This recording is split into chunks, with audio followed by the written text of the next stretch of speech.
එක්තරා විදිහක ඇඳ ගැනීමක්නේ. තමන්ගේ නම දෙන්නෙත් තමන් දාගත්ත නමක් නෙවෙයි. ඔය දාගත්ත නම නඩත්තු කරන්න පුදුම නැටිල්ලක් මිනිස්සු ජීවිතේ නටන්නේ. එතකොට ඔය ඔක්කොම අත්හැරලා දාලා මම දැන් මෙතනට ආවම ගෑනු පිරිමිකමකුත් නැහැ. ඉන්න බව දන්නවා. එච්චරයි.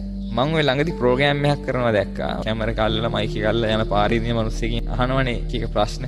අහන්නේ ලක්ෂයක් ඔයාට දෙනවා. හරි මිලියනයක්. හරි එහෙම ගාණක් කියන්නකො. දීලා කියනවා ඔයා ඒක ගන්නවද? ගන්නවා කියනවා. ඊට පස්සේ කියනවා ඕක ගත්තට පස්සේ ඔයා ගත්ත වෙලාවෙම මැරෙනවා. ගන්නවද? මේ ලෝකෙම අයිතිවාසිකම දෙනවා. නමුත් ගත්ත ගමන් මැරෙනවා. ගන්නවද? ගන්නේ නැහැ.